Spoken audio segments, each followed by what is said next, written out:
Hello friends, ફરી એકવાર સ્વાગત છે આપ સૌનું આપણી ચેનલ બી ક્રિએટિવમાં। આજના વિડીયોમાં આપણે ઘણી બધી એવી ટિપ્સ જાણવાના છીએ જેનાથી તમે ઘરકામને સરળ બનાવી શકો છો, ઘરની જાળવણી સારી રીતે કરી શકો છો અને ઝટપટ ઘરનું કામ પૂરું કરી શકો છો। તો એ માટેની અમુક ટિપ્સ જોવાના છીએ। તો ચાલો શરૂ કરીએ વિડીયો। સૌપ્રથમ અહીં આપણે અમુક વસ્તુઓને આખું વર્ષ સંગ્રહ કરવા માટેની અમુક ટિપ્સ જાણી લઈએ। સૌપ્રથમ વાત કરીએ ચોખાની જાળવણી। તો ઘણી વખત એવું બનતું હોય કે ચોખા જ્યારે લાવીએ તો એમાં જીવાત પડી જતી હોય છે, ઈયળ પડી જાય કે ધનેડા પડી જાય છે। તો ચોખાને આખું વર્ષ કઈ રીતે સાચવીને રાખવા? તો જો ચોખામાં થોડું તેલ અથવા તો એરંડિયું મોઈ અને રાખીએ ને તો ચોખા આખું વર્ષ બગડતા નથી, તેમાં જીવાત પડતી નથી। અથવા તો તેમાં લાલ સૂકા મરચાં સાથે મિક્સ કરીને રાખીએ તો પણ ચોખા બગડતા નથી। ત્યાર પછી વાત કરીએ હિંગને સાચવવાની રીત। તો ઘણી વખત હિંગ ખરીદીને લાવીએ ત્યારે તો તેમાં ખૂબ જ સરસ સુગંધ આવતી હોય છે, પરંતુ થોડો સમય જતાં જ હિંગમાંથી સુગંધ જતી રહે છે। તો તેને કઈ રીતે સાચવવી? તો હંમેશા હિંગને સાચવવા માટે કાચની એરટાઇટ બરણીનો જ ઉપયોગ કરવો। કાચની બરણીમાં હિંગ રાખવાથી તેની સુગંધ આખું વર્ષ જળવાઈ રહેશે અને તેમાં 1 થી 2 લવિંગ ઉમેરી દેવા, જેથી હિંગમાં ગાંઠા પણ નહીં પડે અને હિંગ આખું જ વર્ષ ફ્રેશ રહેશે અને સુગંધી રહેશે। ત્યાર પછી વાત કરીએ ગોળને સાચવવાની। તો ગોળનો સંગ્રહ કરવા માટે તેમાં થોડા આદુના ટુકડા નાખી અને રાખવા। ઘણી વખત એવું બનતું હોય ગોળ કાળો પડી જાય, ચીકાસવાળો થઈ જાય છે। તો ગોળને આખું વર્ષ સાચવવા માટે તેમાં થોડા આદુના ટુકડા નાખી દઈએ ને તો ગોળ કાળો પડતો નથી અને ગોળમાં ચીકાસ પણ આવતી નથી અને નરમ રહે છે, આખું વર્ષ પણ સ્ટોર કરી શકાય છે। ત્યાર પછી સાફ સફાઈની વાત કરીએ તો જો ગેસના બર્નર કાળા પડી ગયા હોય, તેમાં કાર્બન જામી ગયો હોય તો રાત્રે થોડું પાણી ગરમ કરી અને તેમાં 1 પેકેટ ઈનો અથવા તો લીંબુનો રસ મિક્સ કરી અને એ લીંબુવાળા પાણીમાં બર્નરને આખી રાત પલળવા રાખી દેવાના છે। ત્યાર પછી સવારે તેને સાફ કરી લેવાના છે। તો બર્નર એકદમ નવા જેવા બની જાય છે અને તેમાં જે પણ કાર્બન ફસાઈ ગયો હોય તે પણ સાફ થઈ જાય છે। અને ત્યાર પછી જો ચોપિંગ બોર્ડની વાત કરીએ તો ચોપિંગ બોર્ડ પર આપણે લસણ અથવા તો ડુંગળીને કટ કરીએ ને તો તેમાં લસણ કે ડુંગળીની સ્મેલ બેસી જતી હોય છે, વાસ આવતી હોય છે। તો ચોપિંગ બોર્ડ પરથી તે વાસને દૂર કરવા માટે તેના પર લીંબુ રગડીએ અથવા તો થોડું મીઠું રગડવાથી તેના પર ડુંગળી લસણની જે વાસ આવે છે તે જતી રહેશે। અને ત્યાર પછી વાસણ પરના દાગ દૂર કરવાની વાત કરીએ તો ઘણી વખત સ્ટીલના વાસણો પર જો ઘરમાં મોળું પાણી આવતું હોય તો તેમાં ક્ષારના દાગ લાગી જતા હોય છે, ધબા ધબા થઈ જતા હોય છે। તો વાસણ પર એ રીતના પાણીના દાગ થઈ ગયા હોય, ક્ષારના દાગ થઈ ગયા હોય તો તેને દૂર કરવા માટે વિનેગરવાળું કપડું લેવાનું છે।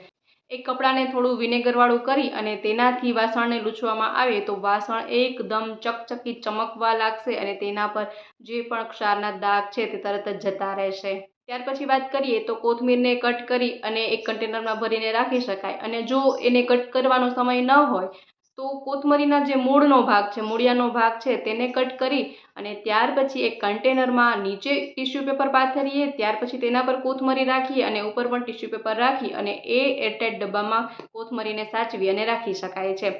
તો કોથમરી લાંબા સમય સુધી ફ્રેશ રહેશે, બગડશે નહીં। ત્યાર પછી વાત કરીએ સફરજનની। તો ઘણી વખત આપણે બાળકોને સફરજન કટ કરીને આપીએ તો અમુક સ્લાઇસ વધી હોય તો તે કાળી પડી જાય। તો સફરજનની સ્લાઇસ કાળી ન પડી જાય એ માટે તેના પર થોડો લીંબુનો રસ લગાડી અને રાખવામાં આવે તો સફરજન ક્યારેય પણ કાળા પડતા નથી। એ ઉપરાંત ફ્રીજમાંથી આવતી દુર્ગંધની વાત કરીએ તો ઘણી વખત ફ્રીજમાં બધી જ વસ્તુઓ એક સાથે રાખી હોય તો ઘણી વખત તેમાંથી બેડ સ્મેલ આવવા લાગે છે, દુર્ગંધ આવવા લાગે છે।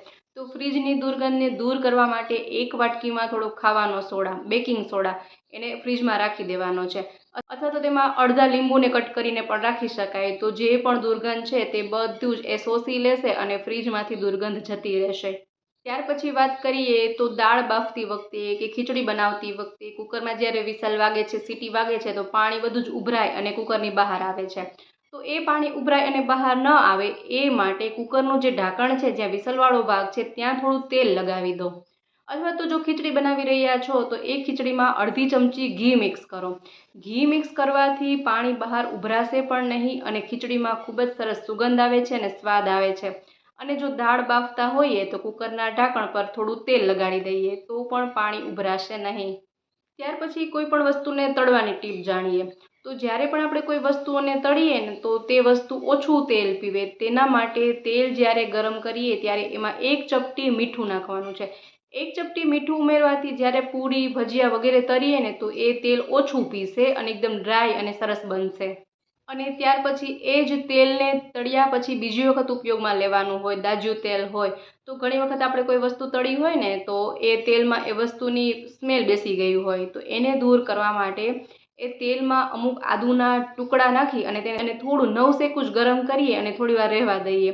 આદુના ટુકડા નાખવાથી તમે જોઈ શકશો કે જે પણ બીજી વસ્તુની તેમાં સ્મેલ બેસી ગઈ છે એ સ્મેલ નીકળી જશે અને તેલ એકદમ તાજું બની જશે.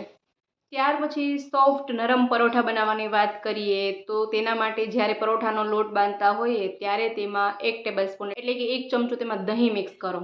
તેનાથી પરોઠા એકદમ સોફ્ટ બને છે અને ખૂબ જ સરસ સ્વાદિષ્ટ લાગે છે.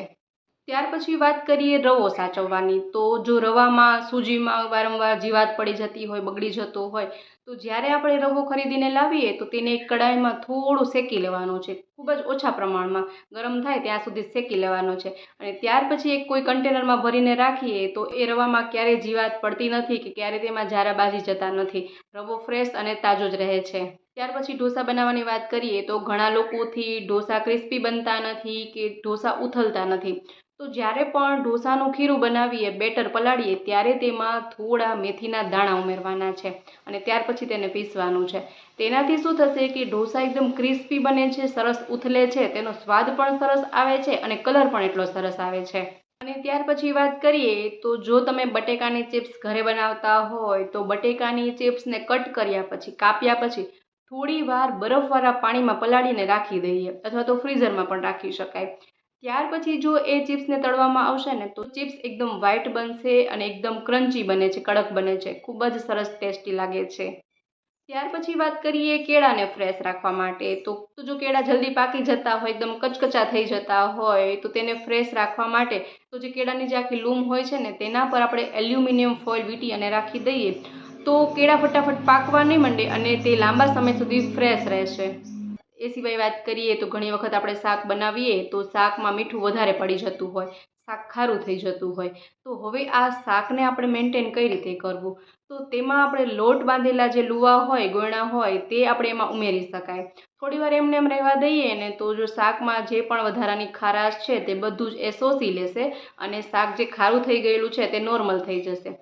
અને જો તમે એમાં એ લોટને ઉમેરવા ન માગતા હોય તો તેમાં થોડી તાજી મલાઈ ઉમેરી શકાય અથવા તો થોડું દહીં મિક્સ કરી દઈએ ને તો પણ શાકનો ટેસ્ટ ખૂબ સરસ આવે છે અને તેની ખારાશ ઓછી થઈ જશે.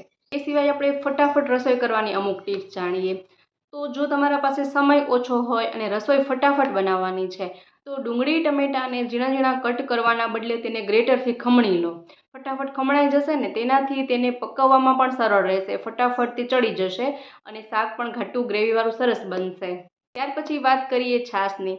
તો ઉનાળામાં છાશ જલ્દીથી ખાટી થઈ જતી હોય છે અને જો આવી ખાટી છાશ ખાવી પસંદ ન હોય અને છાશને મોળી બનાવવી હોય તો કઈ રીતે બનાવી શકાય? તો તેના માટે છાશમાં થોડું વધારે પાણી ઉમેરી દઈએ. ત્યાર પછી એ છાશને થોડી વાર અડધાથી 1 કલાક માટે એમને એમ રહેવા દઈએ. તો એમાં જે પાણી છે તે ઉપરથી અલગથી આસ બની જશે, ઉપર તળી આવશે. હવે એ પાણીને આપણે ફેંકી દેવાનું છે. તો તમે જોઈ શકશો કે જે ખાટી છાશ છે તે મોળી બની જશે અને જો વધારે પાતળી છાશ બનાવવી હોય તો એક્સ્ટ્રા પાણી ઉમેરી શકાય. ત્યાર પછી વાત કરીએ તો ઘણી વખત આપણે રસગુલ્લા કે ગુલાબજાંબુ ઘરે બનાવતા હોઈએ છીએ તો એના માટે ચાસણી બનાવવાની હોય છે અને ચાસણીમાં અમુક વખત એટલો કચરો પણ આવતો હોય છે. તો જ્યારે આપણે ચાસણી બનાવીએ ને ત્યારે તેમાં 1 થી 2 ચમચી થોડું દૂધ ઉમેરીએ. દૂધ ઉમેરવાથી તેમાં થોડા ફીણ થવા લાગશે અને તેમાં જે પણ કચરો છે તરત જ ઉપર તરવા લાગશે. બધો જ કચરો તેમાંથી કાઢી લઈએ અને ચાસણી એકદમ ચોખ્ખી બનશે. ત્યાર પછી મિક્સરના જારની સફાઈની વાત કરીએ તો મિક્સર જારમાં જ્યારે આપણે લસણ, ડુંગળી વગેરે પીસીએ ને તો તેમાં લસણ ડુંગળીની સ્મેલ બેસી જાય છે, વાસ બેસી જાય છે. તો તેને કઈ રીતે દૂર કરવી? તો જો ઘરમાં કોઈ બ્રેડવાળી આઈટમ બનાવવી હોય તો એક બ્રેડનો ટુકડો એ મિક્સર જારમાં ઉમેરી અને મિક્સર જારને ચલાવી લેવાનું છે. તો તેમાં જે પણ લસણ ડુંગળીની વાસ આવે છે એ બધી જ વાસ એ બ્રેડનો ટુકડો શોષી લેશે અને મિક્સર જારમાંથી દુર્ગંધ દૂર થઈ જશે.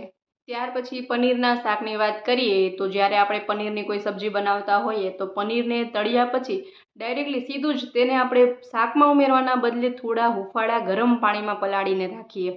તેનાથી પનીર એકદમ સોફ્ટ બનશે અને જ્યારે આપણે ડાયરેક્ટલી તળી અને શાકમાં ઉમેરીએ તો એ પનીર થોડું ચવળ થઈ જતું હોય છે, કડક બની જતું હોય છે, એવું નહીં બને. ત્યાર પછી વાત કરીએ પોચી રૂ જેવી સોફ્ટ ઇડલી બનાવવાની. તો જ્યારે આપણે એવી સોફ્ટ ઇડલી બનાવવી હોય તો ઇડલીના ખીરામાં થોડા બાફેલા ભાત ઉમેરી અને ત્યાર પછી તેને પીસી લેવાનું છે. જો આ રીતે બાફેલા ભાત તેમાં ઉમેરીએ તો ત્યાર પછી જ્યારે આપણે ઇડલી બનાવીએ ને તો ઇડલી એકદમ સોફ્ટ, નરમ અને એકદમ વ્હાઈટ બને છે.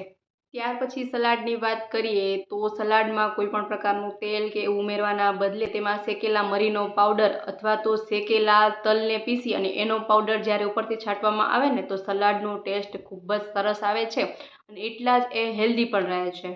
અને એ સિવાય શાકભાજીના પોષક તત્વની વાત કરીએ તો શાકભાજીને હંમેશા ધોયા પછી જ કટ કરવા, કાપવા. શાકભાજીને સમાર્યા પછી ક્યારે તેને ન ધોવા.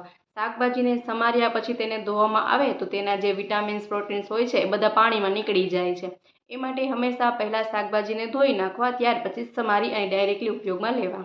એ સિવાય વાત કરીએ તો જ્યારે રાતની રોટલી વધી હોય તો તેને ફેંકી દેવાના બદલે એ રોટલીને મિક્સર જારમાં પીસી અને તેમાં થોડું ઘી અને ગોળ મિક્સ કરી અને તેના લાડુ બનાવી શકાય છે. ખૂબ જ ટેસ્ટી લાગે છે અને સ્વાસ્થ્ય માટે પણ એટલા બેસ્ટ રહે છે. અને આમ પણ તમે જાણતા હશો કે જે ઠંડી રોટલી હોય તેમાં ભરપૂર માત્રામાં વિટામિન બી હોય છે, જે આપણા સ્વાસ્થ્ય માટે પણ એટલું જ જરૂરી છે. આ રીતે પણ તમે તેને બનાવી શકો છો. અથવા તો એ રોટલીના ટુકડા કરી અને તેલ ગરમ કરી તેમાં રાઈ, જીરું મિક્સ કરી અને રોટલીના ટુકડા ઉમેરી અને તેમાં હળદર, મીઠું અને થોડો મરચું પાવડર મિક્સ કરી અને તેને વઘારીને નાસ્તામાં ઉપયોગમાં લઈ શકાય છે. અને જો એ જ રીતે વઘારી અને તેમાં થોડી છાશ મિક્સ કરી દઈએ તો રસાવાળી રોટલી વઘારેલી પણ ઉપયોગમાં લઈ શકાય છે. આ 3 રીતે તમે વધેલી રોટલીને ઉપયોગમાં લઈ શકો છો. ખૂબ જ ટેસ્ટી લાગે છે અને ખાવામાં પણ બેસ્ટ અને સ્વાસ્થ્ય માટે પણ સરસ અને તેનો બગાડ થતો પણ અટકી જાય. અને ત્યાર પછી વાત કરીએ તો જ્યારે આપણે ઘરે ઘી બનાવીએ તો ઘી બનાવ્યા પછી તેમાં કીટું વધે છે તો એ કીટું ફેંકી દેવાના બદલે તેમાં થોડી ખાંડ ઉમેરી અને તેમાંથી બરફી પણ બનાવી શકાય છે. એ સિવાય તરબૂચની વાત કરીએ તો જ્યારે તરબૂચનો લાલ ભાગ આપણે કાઢી નાખ્યા પછી જે તરબૂચની છાલ વધતી હોય તેને આપણે ફેંકી દેતા હોઈએ છીએ. તો એ તરબૂચની છાલ ફેંકવાના બદલે તેમાંથી તમે તૂટી ફૂટી પણ બનાવી શકો છો. જી હા, તરબૂચની સ્લાઇસ કટ કર્યા પછી આપણે ચાકુથી જ તેમાંથી લાલ ભાગ છે તે કટ કરી લેવાનો છે. તરબૂચની સ્લાઇસને આપણે હેઠી કરવાની નથી, તો એમાંથી આપણે તૂટી ફૂટી પણ બનાવી શકીએ છીએ. પછી આપણે કિચનની વસ્તુઓની સાફ સફાઈની વાત કરીએ તો કિચનમાં આપણે જે લાકડાના ચમચા વગેરે જો વાપરતા હોઈએ ને તો ક્યારેય પણ તેને વધારે વાર પાણીમાં પલાળી અને રાખવા ન જોઈએ. એ જ રીતે જ્યારે પાટલી વેલણ હોય તેને પણ સાફ કરવા માટે આપણે કાઢ્યા હોય તો એને પણ વધારે વાર પાણીમાં પલાળી અને રાખવાના નથી. તો તેનાથી તેનું જે લાકડું છે એ પણ ખરાબ થઈ જશે અને તેનાથી તેમાં બેક્ટેરિયા પણ લાગે છે. તો લાકડાના વાસણને તરત જ સાફ કરી અને મૂકી દેવા જોઈએ. અને લાકડાના વાસણને સાફ કરવા માટે લીંબુ બેસ્ટ રહેશે. લાકડાના વાસણ સાફ કરવા માટે તમે લીંબુની છાલનો ઉપયોગ કરી શકો છો. તેનાથી તેમાં બેક્ટેરિયા પણ લાગતા નથી અને લાકડું સરસ સાફ થઈ જાય છે. એ જ રીતે ચાકુની સફાઈની વાત કરીએ તો જે આપણે ચપ્પુ વગેરે શાક સમારવા માટે ઉપયોગમાં લેતા હોઈએ તેને વારંવાર સાબુ ડિશવોશરથી સાફ ન કરવા જોઈએ. તેનાથી તેની ધાર ધીમે ધીમે બુઠ્ઠી થઈ જાય છે, ધાર વગરની થઈ જાય છે. તો ચાકુ વગેરે જ્યારે આપણે ઉપયોગમાં લીધા હોય તરત જ તેને સાદા પાણીથી ત્યારે જ સાફ કરી નાખવા જોઈએ. તેથી તેની ધાર છે તે બગડશે નહીં. અને એ સિવાય પણ જો ચાકુની ધાર બુઠ્ઠી થઈ ગઈ હોય, ચાકુ ધારદાર ન હોય તો તેને ધારદાર કઈ રીતે બનાવી શકાય? તો આપણા ઘરમાં જે કપ-રકાબી હોય છે તો એ કપ-રકાબીની પાછળની બાજુ ચાકુની ધાર જ્યારે રગડીએ ને તો તેનાથી એ ચાકુ ધારદાર બને છે. ત્યાર પછી વાત કરીએ તો ઘણી વખત કુકરની રિંગ હોય તે લૂઝ થઈ ગઈ હોય. જ્યારે કુકરમાં કોઈ પણ વસ્તુ બનાવીએ તો કુકરમાંથી વરાળ નીકળી જતી હોય છે, તેમાં વિસલ જ ન વાગે. તો આ રિંગને આપણે વ્યવસ્થિત કઈ રીતે કરી શકાય? જો આવું બનતું હોય તો એ રિંગને 10 મિનિટ સુધી ફ્રીઝરમાં રાખી દેવાની છે. ફ્રીઝરમાં રાખવાથી એ રિંગ પોતાના ઓરિજિનલ સાઇઝમાં આવી જશે અને કુકરમાંથી વરાળ જશે નહીં. અને ત્યાર પછી મસાલાની તાજગીની વાત કરીએ તો હંમેશા હળદર, મરચું પાવડર, ધાણા જીરું વગેરેને હંમેશા કાચની બરણીમાં જ રાખવા જોઈએ અને અંધારાવાળી જગ્યાએ રાખવા જોઈએ. જો તેમાં વધારે સૂર્યપ્રકાશ લાગે અને વારંવાર ખોલ બંધ કરીએ તો તેનાથી તેની સુગંધ જતી રહે છે અને તેનો સ્વાદ પણ બદલી જાય છે. તો અંધારાવાળી જગ્યાએ અને એરટાઇટ કાચની બરણીમાં તેને ભરી રાખવામાં આવે તો તેની તાજગી આખું જ વર્ષ જળવાઈ રહે છે. તો મિત્રો, આ હતી અમુક એવી ઉપયોગી ટિપ્સ જે દરેક મહિલાને ખૂબ જ ઉપયોગી થઈ શકે છે. આશા રાખું છું આ વિડીયો તમને પણ જરૂરથી ઉપયોગી થયો હશે. વિડીયો પસંદ આવ્યો હોય તો વિડીયોને લાઇક કરજો, શેર કરજો. તેમજ ચેનલ પર નવા હોય, પહેલી વાર ચેનલ પર વિઝિટ કરી રહ્યા હોય અને આવા જ અવનવા ઉપયોગી વિડીયોઝ જોવા માંગતા હોય તો ચેનલને અત્યારે જ સબસ્ક્રાઈબ કરી લેજો. ફરી મળીએ નવા વિડીયોમાં નવા જ આઈડિયાઝ સાથે. ત્યાં સુધી જોતા રહેજો આપણી ચેનલ બી ક્રિએટિવ.